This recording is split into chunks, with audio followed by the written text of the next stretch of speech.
하나님의 말씀 보겠습니다. 오늘 우리에게 주신 하나님의 말씀은 로마서 4장 13절에서 16절까지의 말씀입니다. 제가 가진 성경, 신약성경 244페이지에 있는 로마서 4장 13절에서 16절까지의 말씀입니다. 제가 말씀을 봉독합니다. 아브라함이나 그 후손에게 세상의 상속자가 되리라고 하신 언약은 율법으로 말미암은 것이 아니요 오직 믿음의 의로 말미암은 것이니라. 만일 율법에 속한 자들이 상속자이면 믿음은 헛것이 되고 약속은 파기되었느니라. 율법은 진노를 이루게 하나니 율법이 없는 곳에는 범법도 없느니라. 그러므로 상속자가 되는 그것이 은혜에 속하기 위하여 믿음으로 되나니 이는 그 약속을 그 모든 후손에게 굳게 하려 하심이라. 율법에 속한 자에게 뿐만 아니라 아브라함의 믿음에 속한 자에게도 그러하니 아브라함은 우리 모든 사람의 조상이라. 아멘. 오늘 이 시간에는 영광의 상속자라는 제목으로 은혜의 말씀을 나누기를 소망합니다. 오늘 본문 13절을 보면 하나님은 아브라함과 또 그 후손들에게 세상의 상속자가 될 것이라고 약속을 하셨습니다. 바로 축복을 이을 상속자를 뜻하는 것이죠. 그래서 이 말씀은 아브라함이나 그 자녀들, 그 후손들에게 주신 것이지 나에게 해당되는 말씀은 아니야. 우리는 그렇게 생각하지 말아야 합니다. 성경의 모든 말씀이 여러분 누구에게 주신 하나님의 말씀입니까? 저에게 주신 말씀, 또 여러분들에게 주신 하나님의 거룩한 말씀입니다. 여러분 믿으십니까? 여기에서 후손은 아브라함과 같은 믿음을 가지고 하나님의 자녀가 된 영적 후손들을 뜻하는 것입니다. 그렇기 때문에 이 말씀은 오늘날을 살아가고 있는 저와 여러분, 다시 말해 우리들을 향한 하나님의 은혜의 말씀이라는 것을 잊지 말아야 합니다. 갈라디아서 3장 29절에서도 이렇게 고백합니다. 너희가 그리스도의 것이면 곧 아브라함의 자손이요 약속대로 유업을 이을 자니라. 아멘. 특히 오늘 본문 13절에서 이 세상의 상속자라고 할 때에 세상을 원어인 헬라어로 보면 코스모스라는 단어로 되어 있는 것을 확인할 수가 있습니다. 이 코스모스라고 하니까 한 7분 정도는 분명히 그렇게 생각할 것 같아요. 나훈아의 고향역 이런 거 생각하시는 분들도 계실 거고 또 한 5분 정도는 산가들에 피어있는 이 코스모스 꽃을 또 이렇게 생각하는 분들도 있을 것 같습니다. 그런데 여기서 말하는 코스모스는 그러한 것이 아니라는 것이죠. 우주라는 뜻을 가지고 있고 금생과 또 내생을 포함한 모든 우주를 뜻하는 것입니다. 놀랍게도 우리 하나님은 그런 전 우주적인 상속을 우리에게 허락해 주셨습니다. 한 이야기가 있습니다. 어느 날 어떤 할머니가 100만 달러짜리 복권에 당첨이 되었습니다. 이 100만 달러면 우리 돈으로 얼마가 되겠습니까? 1달러가 오늘 시세를 제가 보니까 1169원입니다. 그러니까 환산을 하면 10억이 훨씬 넘는 그러한 엄청난 돈입니다. 그렇기 때문에 이 할머니에게 이러한 사실에 대해서 알리게 되면 할머니께서 놀라서 그 자리에서 졸도하실 것이 분명했습니다. 그래서 복권회사는 고민이 생겼습니다. 그러다가 마침내 좋은 방법을 찾아냈습니다. 그것은 그 할머니가 다니는 교회의 목사님께 할머니가 기절하지 않도록 정말로 복권 당첨 사실을 조심스럽게 전해주세요 라고 부탁을 했던 것입니다. 결국 목사님은 할머니를 찾아가서 조심스럽게 그 말씀을 알려드립니다. 놀라지 마세요. 할머니께서 100만 달러짜리 복권에 당첨이 되셨습니다. 그러자 할머니께서 말합니다. 목사님, 그럴 리가 있나요? 그게 사실이면 그 돈을 모두 다 목사님께 드리겠습니다. 그렇게 말하면서 할머니께서 웃으시더랍니다. 그런데 그 말을 듣자마자 목사님이 그 자리에서 오히려 졸도해버리고 말았다는 것이죠. 우스갯소리로 한 말이지만 여러분, 우리가 하나님 나라의 상속자가 되었다는 것은 이 세상 모든 행운과 또 모든 축복을 합친 것보다도 훨씬 더 큰 축복을 받게 되었다는 것입니다. 우리가 하나님께 받은 상속이 어떤 것인지를 진짜로 알면 정말로 놀랍고 좋아서 앞서 말씀드렸던 그 목사님처럼 낮아빠지는 것이죠. 성경을 보면 하나님은 언제나 우리에게 가장 크고 위대한 약속을 주십니다. 그 가장 크고 위대한 약속이 무엇입니까? 바로 상속입니다. 그 상속 안에는 모든 좋은 것들이 들어있고 또 모든 좋은 은총과 축복들이 포함이 되어 있습니다. 구원도 있고 건강과 평안함, 그리고 좋은 양식과 물질의 공급들이 영원히 있습니다. 하나님 아버지께서는 상속자인 우리에게 좋은 은총들을 계속해서 공급해 주십니다. 그러고 보면 우리가 이 상속자라는 사실이 얼마나 엄청나고 놀라운 사실인지 모르겠습니다. 이 상속자라는 단어를 사전으로 찾아보면 자녀됨의 권리로서 자신에게 배당된 소유물을 받는 사람이다, 이렇게 증언이 됩니다. 하나님 아버지는 영적으로 우리들을 낳으셨습니다. 그리고 예수님을 통해서 지금도 각양각색의 좋은 은혜들을 베풀어 주십니다. 야고보서 1장 17절이 증언합니다. 온갖 좋은 은사와 온전한 선물이 다 위로부터 빛들의 아버지께로부터 내려오나니 그는 변함도 없으시고 회전하는 그림자도 없으시니라. 아멘. 여러분, 그렇다면 우리가 예수님을 믿으면 영원히 의롭게 된다라는 이 사실이 전파되는 것을 우리의 대적 사탄 마귀가 왜 그렇게 싫어하는 것입니까? 오늘 본문 13절을 보시면 그 해답이 나옵니다. 아브라함이나 그 후손에게 세상의 상속자가 되리라고 하신 언약은 율법으로 말미암은 것이 아니요 오직 믿음의 의로 말미암은 것이니라. 이처럼 예수님을 믿으면 영원히 의롭게 되어서 하나님의 가장 복된 자녀가 되고 나아가 상속자가 된다라는 말씀입니다. 그래서 사탄은 믿음으로 의롭게 되는 이 사실이 전파되는 것에 대해서 너무나도 싫어하는 것입니다. 그래서 늘 우리를 회방하고 우리를 방해하고 반대하는 것입니다. 그리고 하나님의 상속자가 되는 이 언약은 말 그대로 상속입니다. 그래서 율법의 행위를 통해서 얻어지는 것입니까? 아닙니다. 바로 은혜로 거저받는 것입니다. 그래서 오늘 본문 14절과 15절도 말씀합니다. 만일 율법에 속한 자들이 상속자이면 믿음은 헛것이 되고 약속은 파기되었느니라. 율법은 진노를 이루게 하나니 율법이 없는 곳에는 범법도 없느니라. 아멘. 만약 율법에 속한 자들, 다시 말해서 인간 자신의 의와 공로를 추구하는 자들이 상속자들이 된다면 예수님을 믿는 믿음이 헛된 믿음이 되어버리고 말 거라는 것이죠.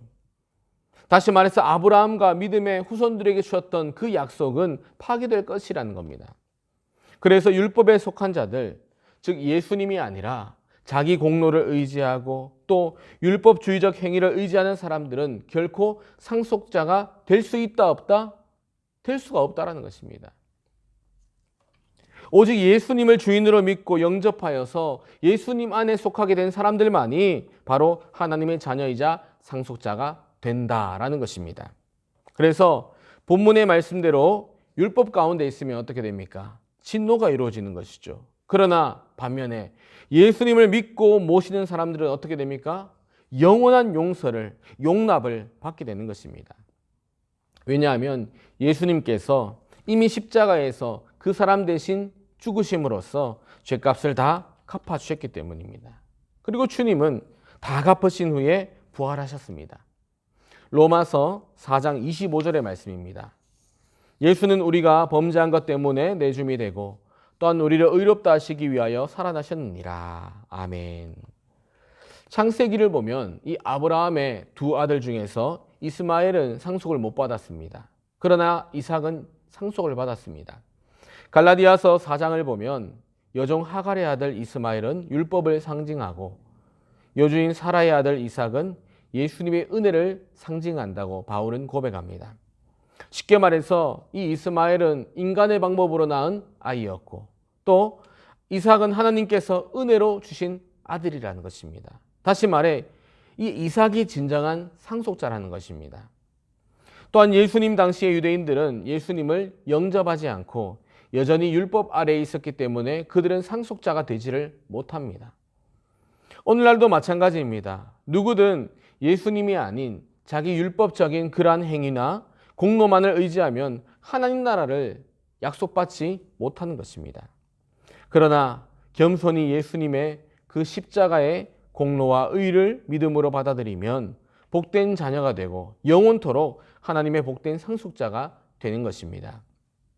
요한복음 1장 12절에서도 영접하는 자, 곧 그 이름을 믿는 자들에게는 하나님의 자녀가 되는 권세를 주셨으니 라고 고백을 하고, 로마서 8장 17절에서도 자녀이면 또한 상속자, 곧 하나님의 상속자요 그리스도와 함께한 상속자니 이렇게 고백합니다. 뿐만 아니라 에베소서 3장 6절도 증언하기를 이는 이방인들이 복음으로 말미암아 그리스도 예수 안에서 함께 상속자가 되고 함께 지체가 되고 함께 이 약속에 참여하는 자가 됨이라. 아멘. 이처럼 이방인들도 예수님을 믿고 그분을 영접하면 하나님의 상속자가 된다는 것입니다. 지금도 곳곳에 예수님을 믿는 사람들이 그러한 축복들이 이루어지고 있는 것입니다. 마찬가지로 우리 역시 하나님 아버지의 가장 소중한 자녀들이 된 것입니다. 사랑하는 여러분, 우리는 하나님 아버지의 사랑을 영원히 받아 누리는 중입니다. 예수님은 예수님을 믿는 사람들을 하나님의 소중한 자녀로 만들어 주셨습니다. 예수님께서 이 땅에 오신 이유는 우리를 영원한 축복의 상속자로 삼아 주시기 위함입니다. 이처럼 예수님의 은혜가 우리를 복된 상속자로 만들어 주는 것입니다. 그리고 영원한 상속 안에는 질병도 없습니다. 주님께서 다스리시는 그 영원한 나라 안에는 병원도 없습니다. 고통도 슬픔도 또 아픔도 눈물도 없습니다. 또한 우리와 언제나 함께 하시는 우리 예수님은 사랑과 온유의 주님이 되십니다. 상상할 수 없을 만큼의 인자하심과 능력으로 우리를 붙들어 주십니다.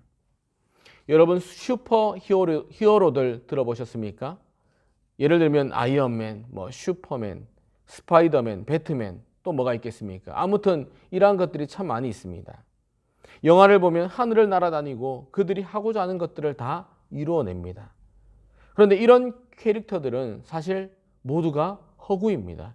실제로 존재하는 것이 아니라는 것입니다. 그러나 부활하신 우리 주님은 어떻습니까? 허구입니까? 아니면 사실입니까? 실제로 존재하신 사실적인 하나님 아버지이십니다. 또한 우리가 잘 아는 나폴레옹이나 알렉산더 대왕 같은 세상의 통치자들은 결국 마지막에 가서는 다 실패했습니다. 누구든 온전하지 않기 때문입니다. 오직 우리 예수님만이 완전하신 사랑과 은혜의 왕이 되십니다. 또한 예수님의 통치만이 평화롭고 의롭습니다. 저와 여러분들은 예수님을 이미 구원의 주님으로 믿고 다 영접하였습니다. 이미 저와 여러분들은 거듭나신 하나님의 아들이자 딸이 되었습니다. 또한 우리는 이제 죄값에 매인 종의 신분이 아니라는 것입니다. 형벌과 심판의 대상이 이제는 아니라는 것입니다. 이미 예수님 안에서 하나님의 가장 소중한 아들이자 또 딸로서 영원한 상속자가 된 것입니다.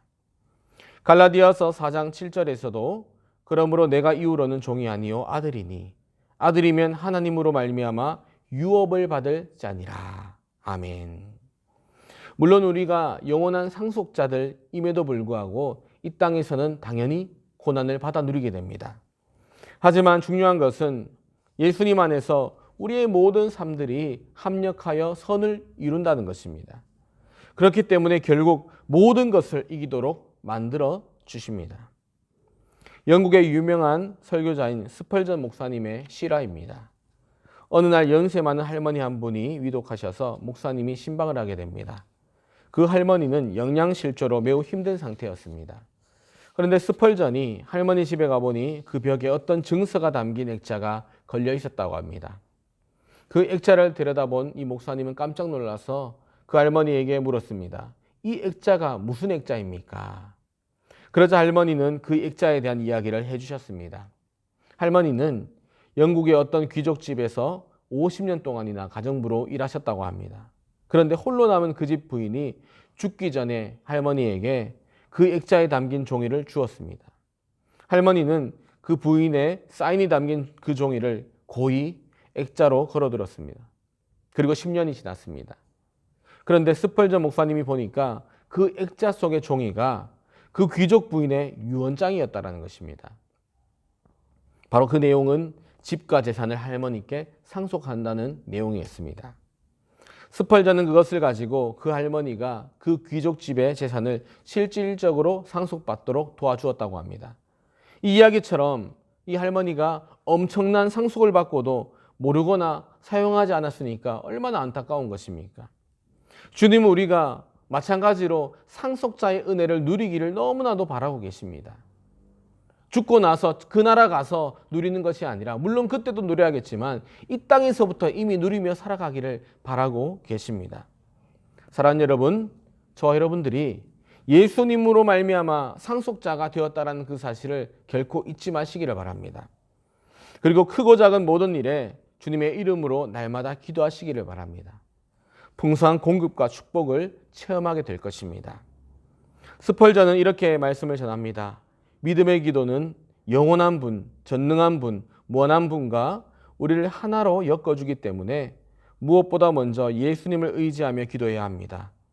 여러분이 하나님과 함께하고 있다는 것을 믿고 확신하면 하나님이 여러분과 함께 하시어 역사하시는 것을 체험하게 될 것입니다. 사랑하는 성도 여러분, 이 땅에서와 영원까지 복된 상속의 삶을 풍성하게 누리는 길은 오직 예수님만을 믿고 그분만을 의지하는 것입니다. 우리 옆 사람 바라보면서 한번 고백했으면 좋겠습니다. 지금 추석 명절을 잘 보내고 계실 텐데 우리 옆에 있는 가족들 보시면서 한번 고백합니다. 당신은 예수님으로 말미암아 의롭게 된 축복의 자녀입니다. 여러분 아멘이십니까? 또한 이 사실을 감사함으로 날마다 스스로에게도 고백해야 합니다. 나는 예수님으로 말미암아 의롭게 된 축복의 자녀다. 이렇게 고백하고 믿을 때에 하나님이 베푸시는 풍성한 은혜의 공급이 계속해서 저와 여러분의 삶 가운데 임하게 될 것입니다. 이처럼 여러분들이 하나님의 의로운 자녀요 소중한 상속자라는 그 사실에 대해서 기억하시고 날마다 감사하시기를 바랍니다. 또한 그 은혜를 시인하시고 날마다 고백하시기를 바랍니다. 그리고 크고 작은 일에 기도하시기를 바랍니다. 그래야 할 때에 날마다 공급해 주시고 도와주시는 하나님의 손길을 경험하게 될 줄로 믿습니다. 그러므로 복된 상속자로서 평안과 기쁨과 은총들을 날마다 받아 누리는 저와 여러분 되시기를 주님의 이름으로 간절히 축원합니다. 기도드리겠습니다. 하나님 아버지, 우리를 대신하여 예수 그리스도를 십자가에 내어주시고 그 흘리신 보혈의 피를 믿고 의지함으로 우리를 영광의 상속자로 불러주셨는데 그 은혜를 너무나도 감사드립니다. 그래야 이 땅을 살아갈 때에 우리에게 부어주신 그 은혜를 날마다 감사하게 하여 주시고 또한 복된 상속자로서 평안과 기쁨과 은총들을 이 땅에서 마음껏 누리며 살아갈 수 있도록 인도하여 주시옵소서. 감사를 드리며 살아계신 예수님의 이름으로 기도드리옵나이다. 아멘. 하늘에 계신 우리 아버지여, 이름이 거룩히 여김을 받으시오며 나라의 임하옵시며 뜻이 하늘에서 이룬 것 같이 땅에서도 이루어지이다. 오늘날 우리에게 일용할 양식을 주옵시고 우리가 우리에게 죄 지은 자를 사하여 준 것 같이 우리 죄를 사하여 주옵시고 우리를 시험에 들게 하지 마옵시고 다만 악에서 구하옵소서. 대개의 나라와 권세와 영광이 아버지께 영원히 있사옵나이다. 아멘. 우리 시간 오늘 들었던 말씀을 가지시고 함께 통성으로 기도하기 원합니다. 기도하실 때에 먼저 우리를 하나님의 의로운 자녀요 영광의 상속자로 부르신 그 사실에 대해서 감사를 드리시고 상속자로서의 평안과 기쁨과 은총들을 이 땅에서부터 마음껏 누리며 살아가는 우리들의 삶이 되게 해달라고 우리 함께 통성으로 기도하시겠습니다.